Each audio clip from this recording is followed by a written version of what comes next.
pessoal, sejam bem-vindos mais uma vez aqui no meu canal. Eu sou a Vitória e hoje eu vou contar pra vocês a história do filme que gerou muita polêmica 10 anos atrás, que foi um filme de terror incrível, assustou muita gente, e é o filme A Invocação do Mal. Bom, esse filme já faz 10 anos esse ano que foi lançado, então por isso que eu tô trazendo esse especial pra vocês sobre essa história. Foi a história contada sobre Roger, a Carol e as 5 filhas delas. Porém, tem um pouquinho de um twist aí, porque essa história que eu vou trazer pra vocês foi contada diretamente pela Andrea, uma das filhas desse casal. Mas antes da gente já pular pra história, eu já vou pedir pra vocês já deixarem também aqui o like no vídeo, já escreverem nos comentários o que vocês gostariam de ver da próxima vez e o que vocês estão gostando de ver aqui, que eu tô contando pelos últimos tempos. E também se inscrevam, né, que ajuda bastante a gente a crescer, ativem o sininho, porque assim vocês recebem qualquer notificação quando a gente posta um vídeo novo e a gente vai pra história. Como eu falei, essa história está sendo contada diretamente pela Andrea Piran. Ela contou essa história assim de uma forma bem resumida, mas ela foi bem específica em pontos que ela acabou contando. Ela contou essa história num podcast que na verdade tem quase 2 horas e assim eu achei muito interessante. Então eu fiz um resumão de tudo que ela contou. Ela contou tudo assim, sabe? Histórias perdidas aqui e ali, então eu coloquei tudo no papel, eu juntei tudo e eu separei em 3 partes. Então eu separei no começo, né, da história deles, né, da mudança da casa, da compra da casa, enfim, um pouquinho do histórico dessa casa. Também a segunda parte será sobre as investigações que envolvem a família Warren, que é muito famosa, né, em investigação paranormal. E a terceira parte foram experiências que eles tiveram ao longo do tempo.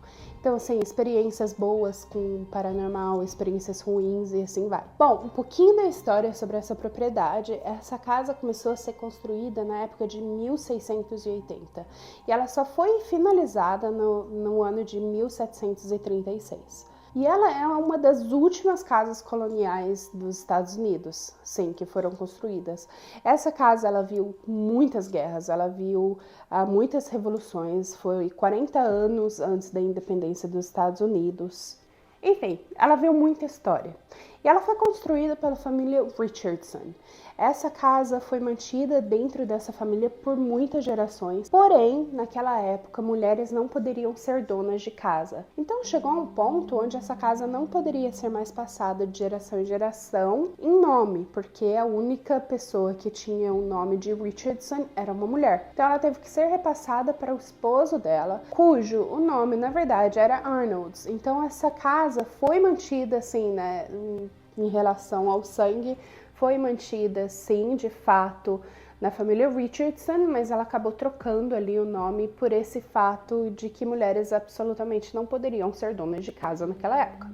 Então, o Sr. Arnolds, eles continuaram mantendo essa casa aí por mais 8 gerações e foi apenas membros dessa família que foram donos dessa casa. Inclusive, o último morador dessa casa, ele também era da descendência, né, Richardson. Porém, o nome dele era Mr. Earl Cannon. Enfim, e essa casa, ela foi conectada à família Perron através de um anúncio que a Carol acabou vendo nos jornais de que aquela casa estava à venda. E ela ficou extremamente apaixonada por aquela casa. Ela viu ali todos os detalhes, né, no anúncio de que essa casa tinha 200 acres e que tinha lagos, tinha cachoeira, tinha campos abertos onde as crianças podiam brincar, enfim, tinha aquela casa também, né, que era assim histórica, né? E, enfim, e ela ficou extremamente apaixonada por aquela casa e ela decidiu fazer uma visita na casa. Então, em junho de 1970, ela pegou ela e as filhinhas dela e ela acabou indo para essa casa ver e ela ficou extremamente, ainda mais apaixonada e ela acabou decidindo comprar essa propriedade sem avisar o marido dela. Porém, contudo, entretanto, todavia, o marido dela também se apaixonou por essa casa, assim. Ele ficou um pouco relutante, né, no começo dela ter já comprado a casa sem ter avisado a ele, sem ter, né, conversado com ele, porque afinal de contas é uma decisão muito grande. E eles estavam ali vivendo uma época de uma depressão financeira muito grande, que foi inclusive maior que a de 2008, que foi uma depressão financeira muito grande no mundo inteiro. Então nessa época era ainda pior, Porém, ela juntou ali, né, o dinheiro todo que a família tinha, ela acabou pegando também dinheiro emprestado e comprou aquela propriedade. A compra foi finalizada em dezembro de 1970, porém ela não queria mudar direto para casa em dezembro, porque era Natal, era época de aproveitar com a família e não de fazer mudanças, né? Então ela acabou decidindo mudar em janeiro. E ela também acabou percebendo que o Mr. Cannon, que morava, né, na propriedade, foi o senhor que acabou vendendo a casa para eles, ele também não estava pronto para se desfazer daquela propriedade, porque ele morou ali a vida inteira, ele nasceu e ele passou a vida inteira naquele local e ele queria, né, continuar ali. Porém, o filho dele não queria que ele ficasse, porque ele já estava assim de uma idade muito avançada, ele estava sozinho. E o filho dele não se sentia seguro em manter o pai dele ali naquela fazenda. Então, a mudança de fato aconteceu em janeiro de 1971. Eles, né, alugaram um caminhão onde eles colocaram todos os pertences deles e levaram até a fazenda. E quando eles chegaram lá, eles notaram que o Mr. Cannon não tinha empacotado absolutamente nada. Então, enquanto a Carol estava na cozinha desempacotando caixas, né, que pertenciam a eles, ela tirava tudo da caixa, colocava na mesa e ela tirava todos os pertences do Mr. Cannon e colocava dentro da caixa para ela poder colocar as coisas dela. Enfim, uma bagunça total. Mudança já é super difícil. Imagina fazer duas mudanças ao mesmo tempo. Deve ser, assim, extremamente cansativo. A Andrea, ela ficou responsável, né, como ela era a irmã mais velha, ela acabou ficando responsável por descarregar o caminhão. Então ela saía, pegava a caixa, trazia para dentro da casa e as irmãzinhas dela ajudavam a desempacotar tudo. O pai dela também estava ali, né, descarregando tudo. E foi quando ela notou que o Mr. Cannon, na verdade, ele estava empacotando as louças que pertenciam à esposa dele. E ela parou para conversar com ele, ela acabou falando: "Oi, como que tá o senhor? O senhor tá muito triste, né, de ir embora, não sei o quê". E eles tiveram ali uma conversa super rápida e ela sabia que ela tinha que ser rápida, porque afinal de contas ela estava com uma caixa pesada na mão, mas ela queria ser educada e ali, né, prestar um pouco de atenção no senhor, porque ela estava vendo que ele estava visivelmente triste. Enfim, então quando ela, né, já tinha acabado de conversar com ele, ela foi em direção à cozinha. E eu não sei se vocês vão se lembrar direito do filme. A porta de entrada tinha uma escada e tinha um corredor onde ela podia ir para a cozinha.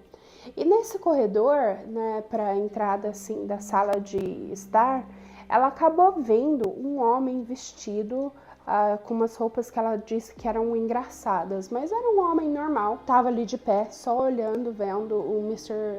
Cannon. E ela olhou, ela falou: "Oi, tudo bem?"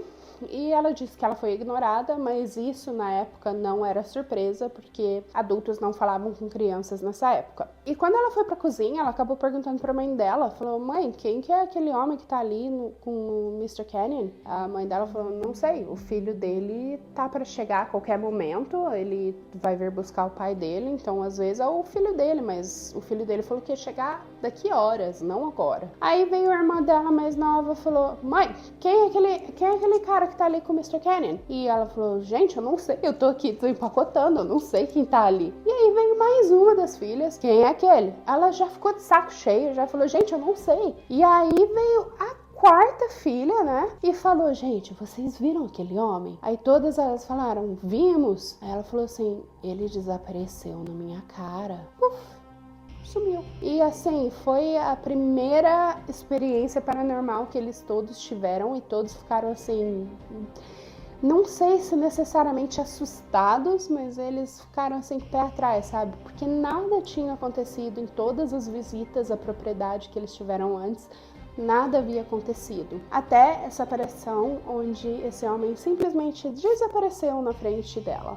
Enfim, com o passar do tempo, né, eles estavam ali super focados na mudança, então era naquilo que eles tinham que realmente reservar a energia deles, né? E no final do dia, o Roger e o Mr. Cannon estavam conversando e o Mr. Cannon estava claramente chateado de ter que deixar aquela casa, e sim, ele ficou muito sentido de ter que abandonar aquela casa. Ele realmente era apaixonado por aquele local. E a Andrea até ela fala que ela não sabe se ele de fato sabia que aquilo lá era mal assombrado ou se ele realmente se acostumou com tudo com todas as atividades, na verdade, né, que aquela casa tinha. Então o Roger, né, ao ver a tristeza dele, ofereceu, falou, Mr. Kenyon, você pode ficar aqui, a gente coloca as crianças no mesmo quarto, enfim, você dorme aqui em um dos quartos, você mora com a gente, não tem problema algum, a gente vai adorar ter você aqui. E ele ficou extremamente sentido, assim, porque ninguém jamais ofereceria um senhor a mudar junto com uma família que tá crescendo, né? Porque afinal de contas a filha mais nova tinha apenas 5 anos, a mais velha tava com 11, 12 anos de idade. Então, assim, é uma oferta um pouco fora do comum, né? E ele ficou muito sentido e ele falou assim: não, muito obrigada, meu filho não vai permitir, porque ele tá construindo uma casa pra mim, né? Mais próximo a ele,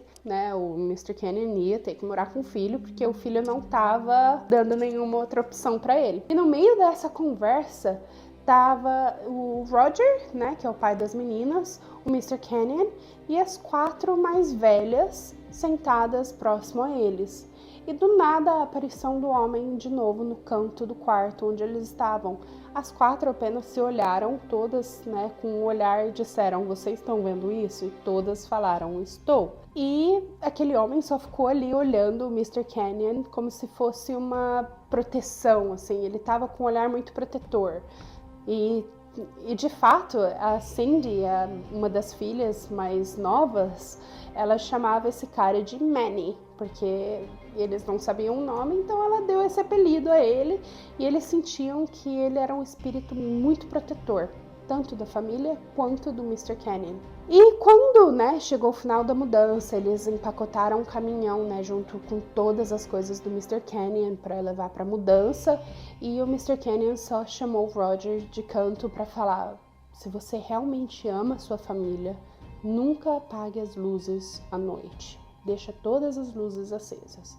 O Roger achou que fosse, assim, alguma referência, tipo, as crianças vão dormir lá em cima, tem a escada é um pouco perigosa à noite se elas quiserem ir na cozinha, tomar água, ou se elas precisarem usar o banheiro, elas teriam que descer a escada no escuro. Então, assim, foi uma forma de cuidado, né? E até que, assim, os relatos dos vizinhos da época, né, assim, as pessoas que passavam ali por perto falavam que aquela casa nunca tinha luzes apagadas, que eles fizeram até referência que parecia uma árvore de Natal com as luzes todas acesas. E em relação a essa aparição, né, que eles viram, a Carol acabou fazendo uma pesquisa, né, por um tempo, e ela achava que aquele era o Joseph Arnold, que morreu ali na propriedade. Ele era um, né, dos descendentes do primeiro criador, né, da propriedade. Enfim, a Carol, depois, né, com o passar do tempo, ela ficou muito curiosa para saber quem era essa aparição que todas as crianças viram, e ela acabou indo pesquisar.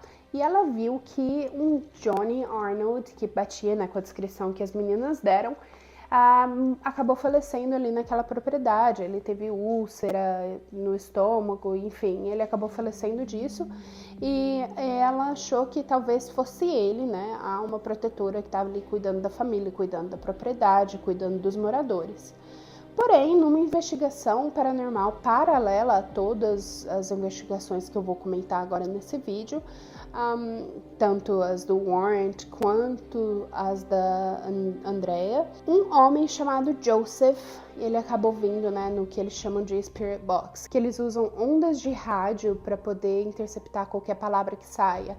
Então a palavra Joseph saiu e eles acabaram conversando com esse Joseph. Eles perguntaram: vocês sabem quem eu sou? Eu sou o Joseph. E os investigadores paranormais, eles perguntaram: tinha alguma referência a Joseph, né, nos livros que a Andrea escreveu? Porque ela acabou escrevendo 3 livros sobre todas as experiências que eles tiveram, né, durante esses 10 anos que eles moraram na propriedade. E esses investigadores, eles falaram: não tenho ideia quem é Joseph.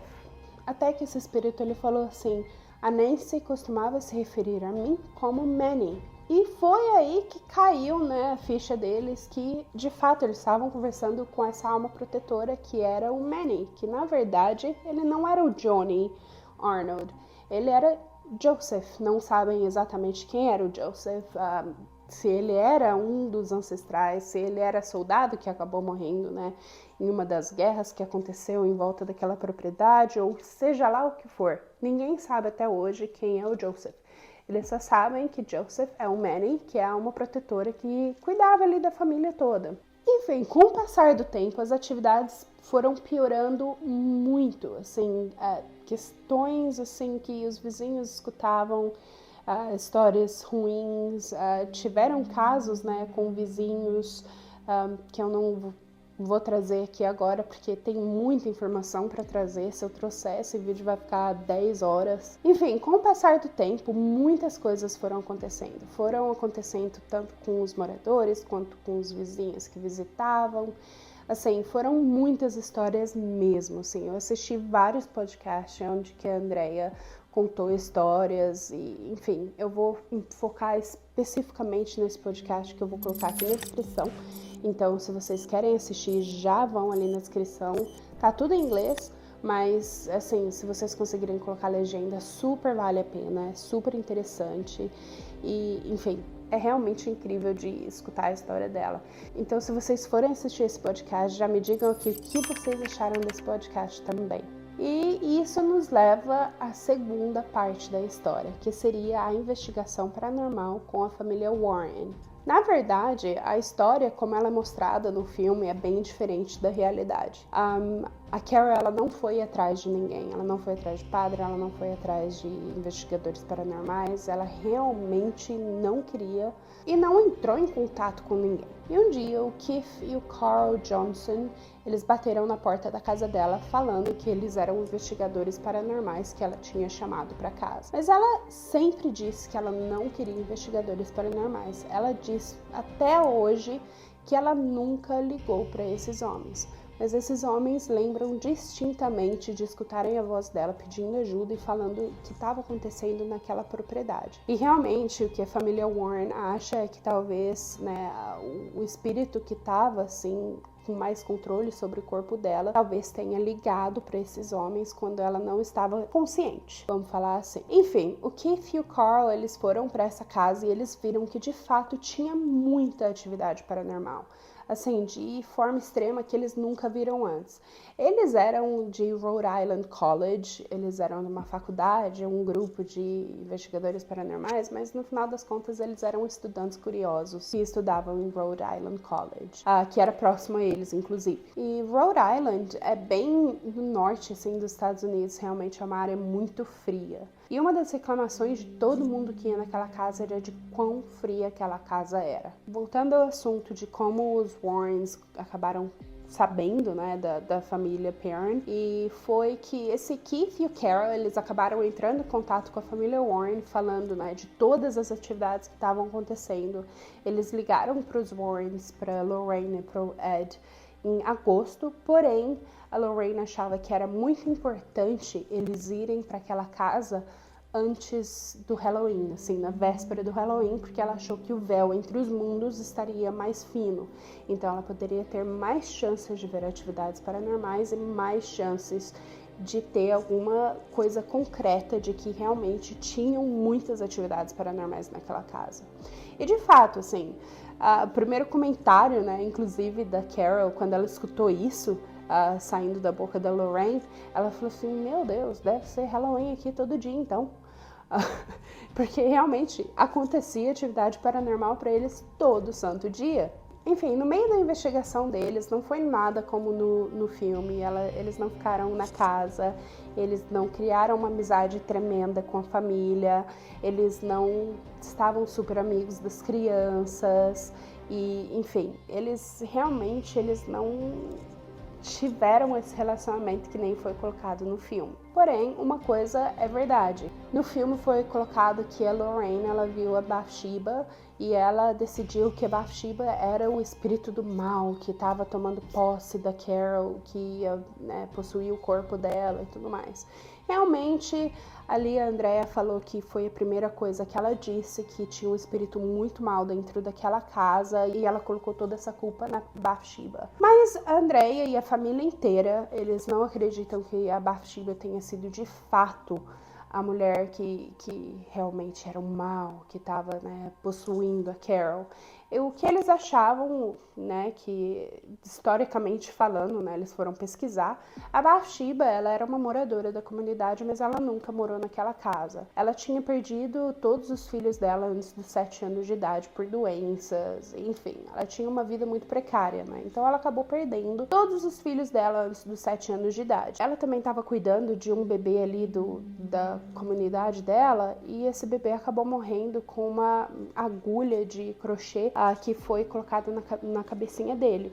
E foi assim que o bebê acabou morrendo. Enfim, ela era uma mulher extremamente depressiva, ela não era necessariamente uma boa mulher em vida, mas ela também não era esse mal que colocam, né, no filme, que a Lorraine acabou colocando, né, sobre ela, nessa história sobre a Bathsheba. Essa história, né, de forma geral, que é colocada no filme, mas na realidade ela acabou falando realmente de fato que talvez a Bathsheba que estava tomando posse da Carol, mas ela ainda queria fazer uma sessão espírita na casa para descobrir quem era realmente o verdadeiro mal que estava tomando posse ali daquela casa. E que estava, né, assim, sendo um espírito opressor para Carol, assim, por isso que ela tinha marcas pelo corpo, que de fato ela tinha, que nem no filme falou. O filme exagerou um pouco, né? Mas filme sempre exagera. Mas ao mesmo tempo que exagerou, as histórias que a Andrea conta, né, que a família inteira viveu, são tão inexplicáveis que você acaba pensando, né? Talvez o filme parece ser mais realidade do que a história que está sendo contada. Atividades paranormais, né? A gente nunca consegue explicar. Eu não sei se você acredita, porém, eu não duvido que exista, de fato. Então, assim, é difícil falar se realmente aconteceu, o que não aconteceu, e o filme realmente foi um leve exagero em relação a Bathsheba, pelo menos. Enfim, naquela noite, né, na véspera de Halloween, foi a atividade paranormal que mais chocou a família inteira. E a família Warren, eles foram naquele dia, né, para fazer investigação paranormal, e eles levaram também junto com eles um médium. Eles levaram instrumentos enfim, que captam, né, espírito. Enfim, eles capturam vozes, tiram foto, luz, vela, tudo que você imaginar. Eles também levaram esse médium que acabou fazendo alguns encantamentos, né, por falta de palavra melhor. Tava fazendo ali umas rezas em latim, não sei o que, e foi quando eles tiveram a pior experiência da vida deles, foi naquela noite. A Andrea, ela conta que eles estavam todos sentados, né, em volta da mesa, e essa mulher estava falando palavras em latim. O Ed, a Lorraine, a mãe dela, o pai dela, estavam todos ali. As irmãs mais novas, elas estavam na escada, só escutando, né, o que estava acontecendo ali no outro quarto. Foi quando a mesa levitou e caiu no chão com toda a força possível, fazendo um barulho extremamente assustador. E nisso a Carol começou a se contorcer.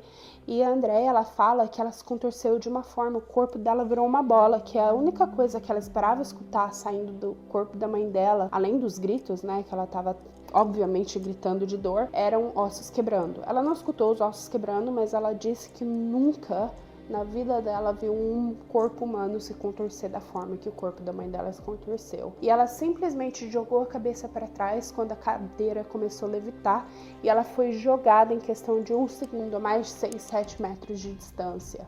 Todos no quarto ficaram paralisados porque eles escutaram a cabeça dela bater no chão com toda a força. Eles tinham todos certeza de que ela havia morrido ali naquela hora. E o Roger, ele queria ir socorrer a mulher dele, né? Só que o Ed acabou segurando o braço dele, não deixando ele ir. E o Roger simplesmente virou e já deu um soco na cara dele, onde o Ed caiu no chão, ele quebrou o nariz, estava todo ensanguentado. E o Roger mandou todos embora da casa. Só ficou ele ali com a família dele, e ele ficou socorrendo a esposa. A esposa demorou questão de 1 hora para poder voltar à consciência, assim. Ela estava bem, ela teve uma contusão, mas ela estava bem, assim. Ela teve dores no corpo depois, mas de forma geral era melhor do que o que eles estavam esperando, né? Que eles acharam que ela tinha falecido. E o Ed, na hora que todos estavam indo embora, ele viu as crianças na escada chorando, aos prantos, desesperados, porque eles não sabiam se a mãe tinha morrido, né? E a única coisa que ele falou assim: não chame a polícia. e que machucou muito a Andrea, né, porque a única coisa que ela queria era pedir socorro, né, pra ambulância, polícia, seja lá o que for, pra ir socorrer a mãe dela, pra que ela ficasse bem. Porém, o que o Ed mandou era que não ligasse pra polícia. Enfim, eles não ligaram pra polícia. O Ed e a Lorraine não sabiam se a Carol estava viva e, enfim, mas ela estava bem. Depois de um mês desse acontecido, a Lorraine bateu na porta deles e ela, né, porque ela realmente estava curiosa para saber se a Carol estava bem. Então ela foi, ela viu que a Carol estava bem, a Carol não deixou ela entrar na casa. A Carol acabou pedindo, né, por favor, entregue o meu livro de anotações, né, que ela tinha um caderno de anotação, que ela disse que era super grosso, com tudo que estava acontecendo naquela casa, tudo que eles viram acontecer naquela casa. E a Lorraine simplesmente disse, eu não tenho o caderno mais, não tem nada que eu possa fazer. As más línguas dizem que a Lorraine vendeu esse caderno junto com todas as outras coleções dela de coisas que eram mal assombradas, que ela acabou colecionando em atividades paranormais, né? Que a gente inclusive vê no filme que ela tem meio que um museu de coleção de coisas paranormais. E de fato isso é real,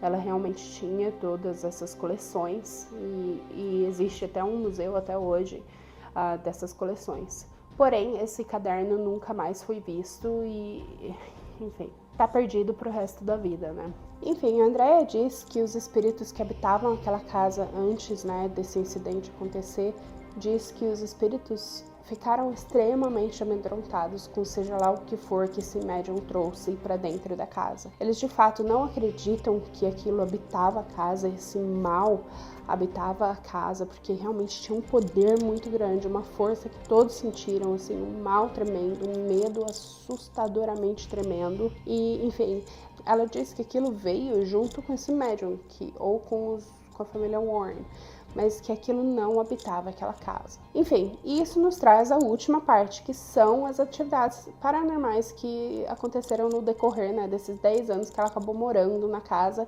inclusive fora dessa casa. Enfim, essas histórias são um pouco perdidas, elas não estão conectadas umas às outras, porém são histórias interessantes de serem contadas. Umas com os finais que são um pouco surpreendentes e outras realmente só aconteceram e a família achou até que engraçado, na verdade. Então eles decidiram contar essa história. Essas duas meninas que são o host, né, desse podcast que eu tô falando pra vocês, que eu tô contando a história pra vocês, elas fizeram de fato uma investigação paranormal nessa casa antes de conversarem com a Andrea. E durante, né, essa investigação paranormal, elas estavam sendo ditas mais de 50 vezes, sim, elas contaram, foram mais de 50 vezes que alguém mandou elas olharem pela janela. A Andrea acabou explicando depois que muitas pessoas veem aparições do lado de fora da casa olhando pela janela. E, enfim, elas acabaram não fazendo isso porque depois elas tiveram um único aviso falando não olhem pela janela, perigo, alguma coisa assim. Então elas realmente não olharam pela janela, elas não tiveram essa curiosidade, mas a Andrea diz que muitas pessoas viam aparições através das janelas. Então talvez isso tenha sido uma indicação de que se elas tivessem olhado pela janela naquele dia, elas veriam algumas aparições. Don't look at what? You like one? Out the window. We won't look. Thank you for that advice. Algumas atividades paranormais aconteceram no quarto dos pais dela. Uma foi quando alguma coisa aconteceu no meio da noite, uma atividade paranormal bem grande aconteceu. E o relógio que o pai tinha herdado, que inclusive mostra bastante, né, no filme, um relógio bem parecido aquele grandão, com pêndulo, enfim, daqueles bem antigões mesmo, ele parou de funcionar exatamente às 5h15 da manhã. Se eu não me engano, o filme fala que era 3h07 da manhã, mas de fato o relógio sempre parava às 5h15 da manhã. Esse incidente aconteceu uma vez, aconteceu duas vezes, na terceira vez ele simplesmente nunca mais funcionou. Ele só foi funcionar no momento que tiraram esse relógio dessa propriedade para mudar de casa, né? Ele começou a funcionar do nada, como se nada nunca tivesse acontecido. Então esse é um incidente assim que não foi de lá grandes explosões, mas assim, é bem interessante imaginar que o relógio só foi funcionar no momento que saiu daquela casa, assim, um relógio que funcionava perfeitamente bem antes, funcionava perfeitamente bem depois de ter saído da casa, mas não funcionou durante os 10 anos que morou ali naquela casa. Um outro foi um caso que também aconteceu, né, no quarto da mãe, junto com a mãe. A Andrea disse que ela viu uma mulher sentada junto com a mãe dela, porém, essa mulher ela estava com a cabeça como se estivesse quebrada, estava pendurada no ombro dela, né? Ela tinha um vestido bonito, ela tinha assim uma feição de que ela era uma dona muito chique, né, da época, e ela tinha a impressão que essa mulher foi a dona original da casa. Essa é a impressão que a Andrea tem. E ela viu essa mulher sentada na cama junto com a mãe, né, numa posição assim, elegante, com a cabeça caída no ombro. Ela disse que os olhos dela eram fundos e pretos, que o nariz dela também, sabe, quando perde a parte do nariz, a cartilagem, só ficam esses buracos. E ela disse que ela tinha os lábios muito finos, com os dentes super protuberantes e extremamente amarelos. E assim, que parecia que a cabeça dela estava dessecada, mas o corpo dela estava intacto. Ela até se referiu, né, ao caso de sífilis extremamente sério, que acontecia muito, né, nos anos de 1800, 1700, que não tinha cura. E assim, as pessoas realmente sofriam com essa doença, que é uma DST, né, uma doença sexualmente transmissível. E, enfim, e parecia ser um caso extremo de sífilis da época. E se você for pesquisar no Google, assim, eu não sugiro se você tiver o estômago fraco, mas se você quiser pesquisar casos severos de sífilis nessa época, né, de 1800, vocês vão entender um pouco do que eu tô falando. Mas eu vou colocar aqui uma imagem para vocês verem, assim, mais ou menos terem uma ideia do que a Andrea viu. Enfim, essa mulher, né, com a cabeça no ombro, parecia ser de fato a mulher que assombrava a Carol. Não era a Bathsheba, e era essa mulher com o pescoço, né, assustadoramente caído, mas enfim. Enfim, mas essa mulher nunca fez mal de fato a Carol, assim. Ela tinha marcas pelo corpo, que nem o filme mostra. Mas assim, nunca, não, pelo menos nesse podcast, ela não falou nada sobre casos mais severos que essa mulher tenha causado a ela. Enfim, tem duas memórias que são até meio que engraçadas. Uma foi de que a Carol e o Roger, elas estavam brigando no quarto. E ele falava que não acreditava nessa coisa de espírito. Eles estavam criando tudo esses problemas na cabeça deles, enfim. Ele era totalmente contra deixar as crianças acreditarem, né, nessa questão de espíritos. Foi quando a Carol falou que a existência de espíritos não dependiam nele acreditar ou não. E nisso, quando ela falou isso, eles viram um vaso voar de um lado do quarto e bater na parede do outro lado do quarto. A Andrea disse que ele só olhou pra Carol e não tinha palavras. Ele falou, ok. Eu acho que eu tô começando a acreditar. Depois de ver um vaso voar pelo quarto, talvez ele esteja começando a acreditar. Uma outra história, né, que as meninas lembram com afeição é de que uma das meninas, né, a Cindy, ela estava atrasada para chegar no ônibus escolar dela e ela tinha esquecido uns livros dentro de casa.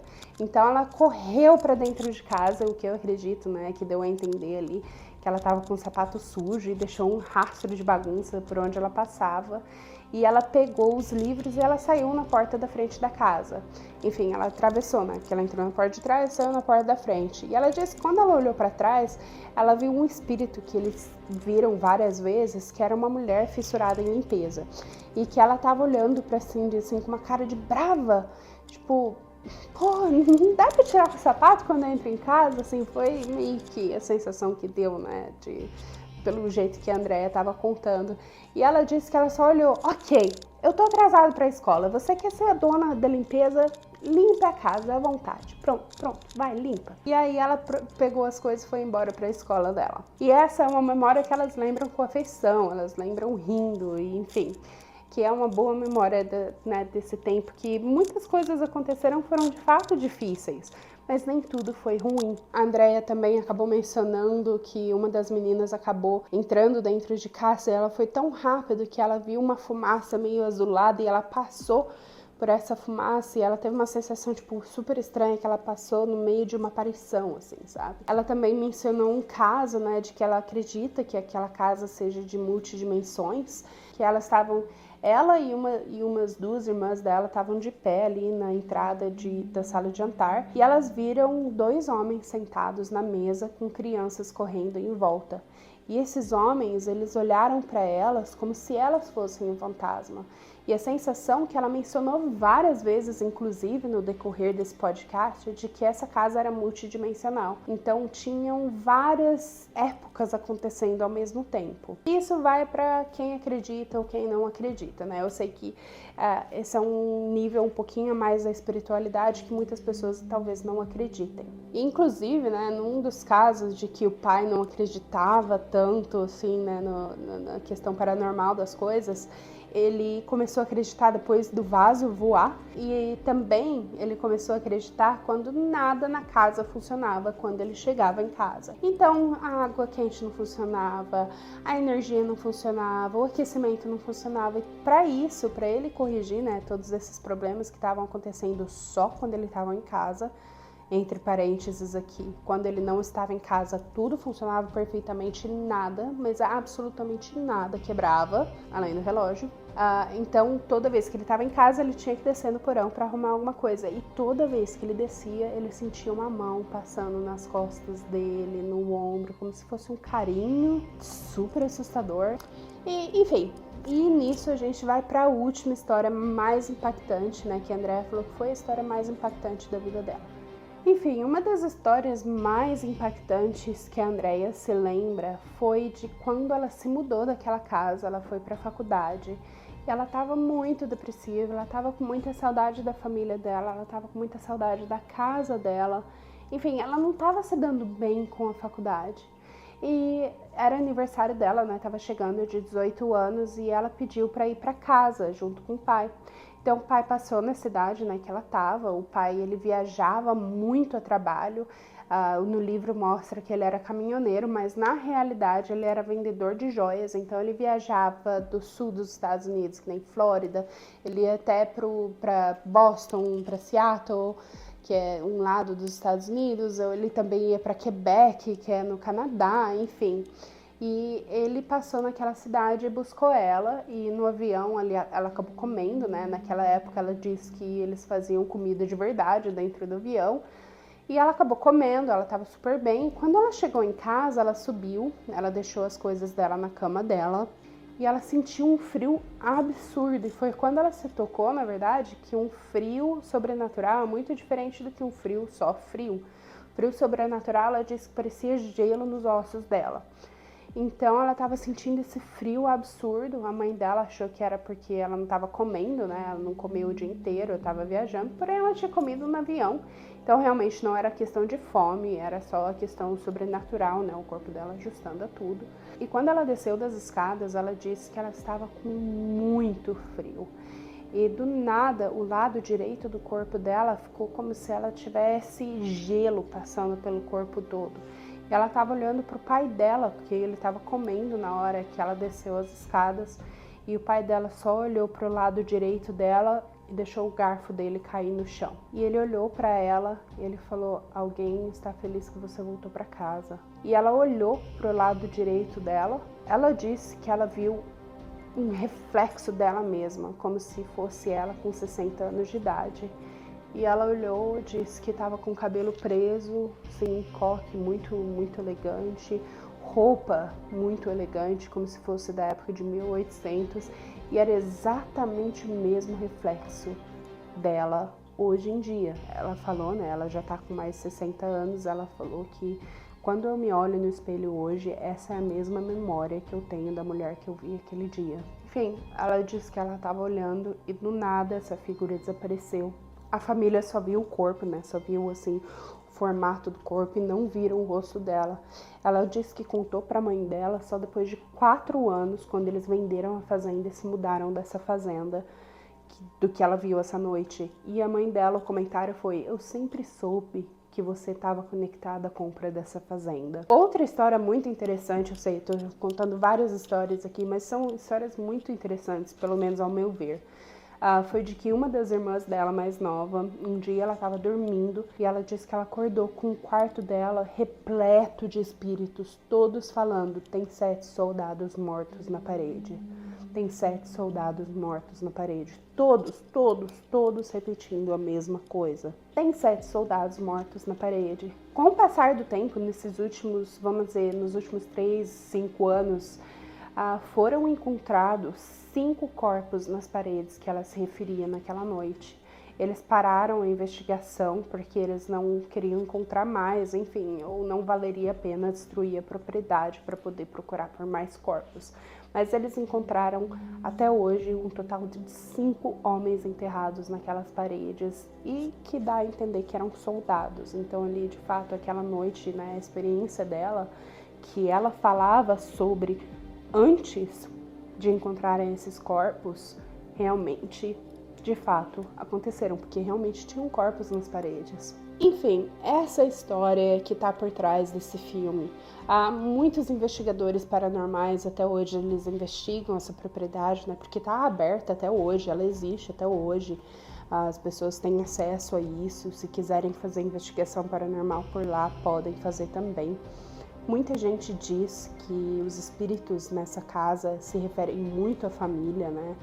A essa família, e dizem que sentem muita falta dessa família. Enfim, a Andréia, ela se refere a essa casa com muito carinho também até hoje. Assim, ela diz que às vezes, né, a única coisa que parava esses espíritos de tanta atividade paranormal quando assustava eles era mencionar Deus. Ou ela também diz que outros espíritos ajudavam a parar o espírito que estava mais, né, atiçado ali, né, causando alvoroço pela casa. Eu não sei como ela sabe disso, porém não tô aqui para duvidar dela ou para criar questões sobre ela e o que ela sente, o que ela diz e o que ela viveu, porque eu não tenho as experiências dela e honestamente eu não quero ter as experiências que ela teve, porque eu realmente me assustaria muito. Mas eu sou uma pessoa que conta, mas eu não quero passar por essas experiências. E, enfim, eles venderam essa propriedade em 1980. Uma das irmãs, ela realmente não queria que a propriedade fosse vendida. Inclusive, ela se ofereceu para virar babá das crianças dos novos moradores. E foi isso que aconteceu. E quando a família estava falando tchau para ela, a mãe viu uma aparição atrás da filha, como se assim, fosse um aviso. Ela teve um presságio muito ruim, ela teve uma sensação muito ruim de que aquilo era um presságio ruim, né? E ela saiu aos prantos, e quando ela chegou na casa nova, ela viu que uma das filhas estava descarregando, né, o caminhão de mudança, e ela viu essa mesma figura atrás da filha na casa nova. E ela entrou aos prantos novamente. Ela falou: gente, isso nunca vai acabar, eu não quero mais atividade paranormal na minha vida. E ao decorrer do tempo, a família Warren pediram para fazer um filme, né, que inclusive fizeram um filme sobre isso, e foi quando ela teve a última atividade paranormal que ela se lembra, que foi uma porta muito pesada que caiu em cima dela naquela noite, na mesma noite que os Warrens entraram em contato com ela. Essa é uma história maluca, dá para fazer horas e horas e horas e horas de história para contar sobre as experiências que eles tiveram, sobre os 3 livros que ela escreveu. Eu pessoalmente ainda não li, mas eu tenho muito interesse em ler esses livros, inclusive eu já vou pedir de presente de Natal para o meu marido.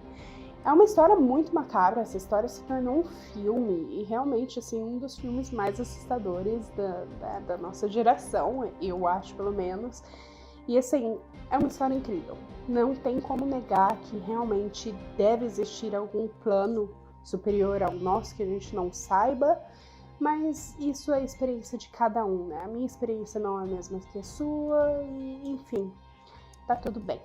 Mas eu espero que vocês tenham curtido essa história. Se vocês gostaram dessa história, já peço, deixem um like aqui no vídeo, já se inscrevam no canal, já ativem o sininho para toda vez que a gente postar um vídeo novo, vocês já recebem a notificação logo na página de vocês. Deixem o like, deixem os comentários, enfim, vocês já sabem o que tem que fazer.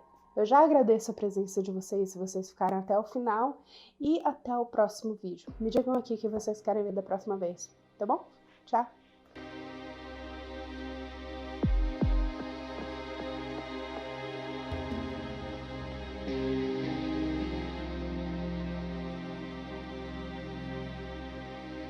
Tchau!